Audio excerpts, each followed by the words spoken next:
I Have a Dream by Martin Luther. I am happy to join with you today in what will go down in history as the greatest demonstration for freedom in the history of our nation. 5 short years ago, a great American, in whose symbolic shadow we stand today, signed the Emancipation Proclamation. This momentous decree came as great beacon light of hope to millions of Negro slaves who had been seared in the flames of whitering injustice. It came as joyous daybreak to end the long night of captivity. But 100 years later, the Negro still is not free. 100 years later, the life of the Negro is still sadly crippled by the manacle of segregation and chains of discrimination. 100 years later, the Negro lives on a lonely island of poverty in the midst of a vast ocean of material prosperity. 100 years later, the Negro is still languished in corners of American society and finds himself in exile in his own island. So we have come here today to dramatize a shameful condition. Now is the time to make real the promises of democracy. Now is the time to rise from the dark and desolate valley of segregation to the sunlit path of racial justice. Now is the time to lift our nation from the quicksands of racial injustice to solid rock of brotherhood. Now is the time to make justice a reality for all God's children. But there is something that I must say to my people who stand on one threshold which heads into the place of justice. In the process of gaining our rightful place, we must not be guilty of wrongful deeds. Let us not seek to satisfy our thirst from freedom by drinking from the cup of bitterness and hatred. We must forever conduct our struggle on a high plane of dignity and discipline.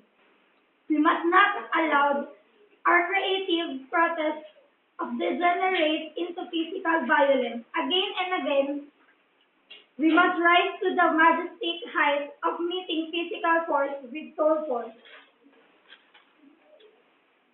We can never be satisfied as long as Negro is the victim of the unspeakable horrors of police brutality. We can never be satisfied as long as our bodies heavy with the fatigue of travel. Cannot gain in the motors of the highways and the hotels of the city. We cannot be satisfied as long as the Negro's basic mobility is from a smaller ghetto of a larger one. We cannot be satisfied as long as Negro is Mississippi cannot vote a Negro in Europe believes he has nothing for which to vote.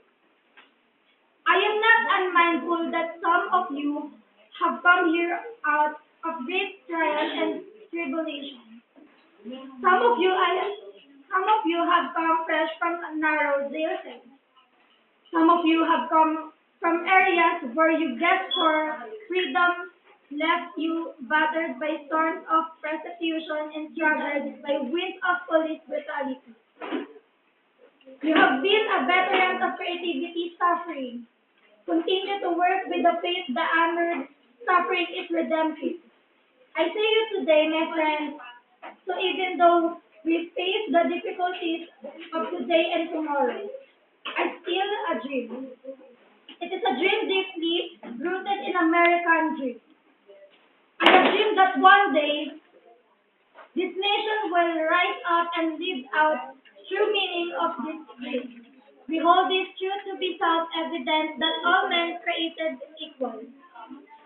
I have a dream that one day, even the state of Mississippi as a state sweltering with the heat of injustice, sweltering with the heat of oppression, will be transformed into an oasis of freedom and justice. I have a dream today. I have a dream that one day, down in Alabama, with its boisterous races and a governor having his lips dripping in the words intervention and nullification, that one day, right down in Alabama, little black boys and little black girls will able to join loud. Hands will little white boys and little white girls as a sister and brothers. I have a dream today that every valley shall be exalted, every hill and mountain shall be made low, and brook places will be plain, and the crooked places will be made straight, and the glory of the Lord shall be revealed, and all flesh shall see together. This will be day when all God's children will be able to sing with new meaning. My country is of thee, sweet and of liberty. Of thee I sing, land where my fathers died, land of reclaimed pride from every mountain slide, let freedom swing. And when it happens, and when it allows freedom ring, when we elect it rings from every village and every hamlet, from every state and every city, we will be able to speed up that the day when all God's children, black men and white men, Jews and Gentiles, Protestants and Catholics, will be able to join hands and sing with words of the Negro Spirit. Free at last! Free at last! Thank God Almighty, we are free at last.